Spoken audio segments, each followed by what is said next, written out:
अष्टम सप्ताह के कक्षा 7 के विद्यार्थियों के लिए यह है आकलन प्रश्न पत्र, जो कि 3 अगस्त 2023 को हमने आयोजित कराया था। इसमें 2 प्रकार के प्रश्न हैं। एक है बहुविकल्पी प्रश्न जो कि 10 हैं 1-1 नंबर के। उसके बाद में अति लघुत्तरीय प्रश्न है, उनकी भी संख्या 10 ही है, लेकिन वे 2-2 नंबर के हैं, यानी कि 20 नंबर के हैं। कुल मिलाकर के ये प्रश्न पत्र 10 और 20 मिलाकर के 30 अंकों का है। तो बच्चों, इसमें देखिएगा कि आप लोग कितने अंक आपके आते हैं, कितने सही कर पाते हो, क्या क्या आपको पता है। पहला प्रश्न है, रक्षा करने वाला के लिए एक शब्द कौन सा है, यानी कि वाक्यांश के लिए एक शब्द यहाँ पर पूछा गया है। रक्षा करने वाला क्या कहलाएगा? पहला ऑप्शन है लाजवाब, दूसरा ऑप्शन है अपराधी, तीसरा ऑप्शन है निडर और चौथा ऑप्शन है रक्षक। तो रक्षा करने वाले के लिए जो सही शब्द है वो है रक्षक। ऑप्शन नंबर डी करेक्ट होगा। प्रश्न नंबर 2 है, जो बहुत बोलता है उसके लिए एक शब्द क्या है? वाचाल, समीक्षक, अनगिनत, आलोचक। तो इसका जो सही आंसर होगा ऑप्शन नंबर ए करेक्ट होगा, वाचाल। प्रश्न नंबर 3 है, विद्यार्थी शब्द के लिए कौन सा वाक्य है इसमें से? डाक बांटने वाला, गांव में रहने वाला, विद्यालय में पढ़ने वाला। तो इसका सही आंसर हो जाएगा ऑप्शन नंबर सी, विद्यालय में जो पढ़ने वाला होता है उसको विद्यार्थी कहते हैं। प्रश्न नंबर 4 है, इनमें से अंक का क्या अर्थ है? पहला ऑप्शन है गोद, दूसरा ऑप्शन है चीनी, तीसरा ऑप्शन है सेब और चौथा ऑप्शन है इनमें से सभी। तो इसका सही आंसर हो जाएगा ऑप्शन नंबर ए, गोद। प्रश्न नंबर 5 है, इनमें से कनक शब्द का क्या अर्थ है? पहला ऑप्शन है चांदी, दूसरा ऑप्शन है सोना, तीसरा ऑप्शन है हीरा और चौथा ऑप्शन है पीतल। तो इस प्रश्न का बच्चों सही आंसर हो जाएगा ऑप्शन नंबर बी, सोना।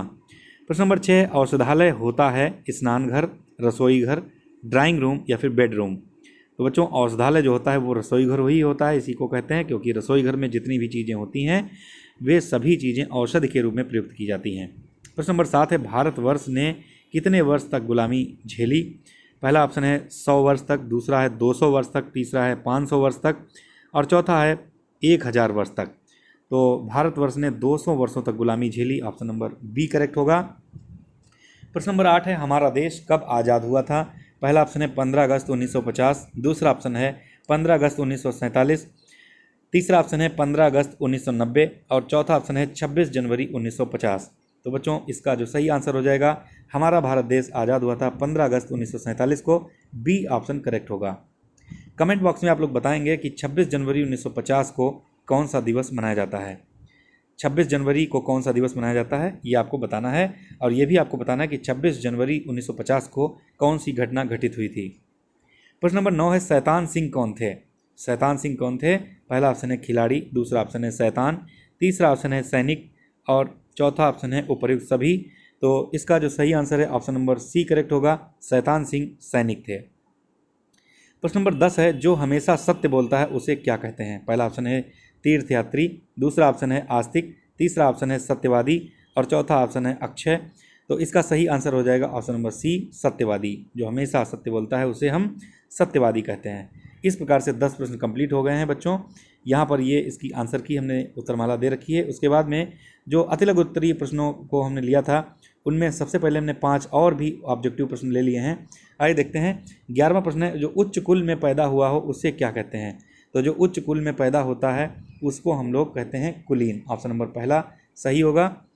उसके बाद में जो 12वां प्रश्न है, हार शब्द का क्या अर्थ है? पहला ऑप्शन है पराजय, दूसरा ऑप्शन है खेल, तीसरा ऑप्शन है फूल, चौथा ऑप्शन है उपर्युक्त सभी। तो हार शब्द का अर्थ होता है पराजय। ऑप्शन नंबर ए करेक्ट होगा। प्रश्न नंबर 13 है, वह जाता है में विराम चिन्ह है, यानी कि वह जाता है में विराम चिन्ह कौन सा लगा है? पहला है प्रश्नवाचक चिन्ह, दूसरा है योजक चिन्ह, तीसरा है पूर्ण विराम, चौथा ऑप्शन है उपर्युक्त सभी। तो इस प्रश्न में सही आंसर हो जाएगा ऑप्शन नंबर सी, पूर्ण विराम। प्रश्न नंबर 14 है, निराला किसका उपनाम है? पहला ऑप्शन है रामधारी सिंह, दूसरा ऑप्शन है सूर्यकांत त्रिपाठी, तीसरा ऑप्शन है महादेवी वर्मा और चौथा ऑप्शन है उपर्युक्त सभी। तो निराला नाम था सूर्यकांत त्रिपाठी जी का। ऑप्शन नंबर बी करेक्ट होगा। प्रश्न नंबर 15वां है, इनमें से कौन सा शब्द शुद्ध है?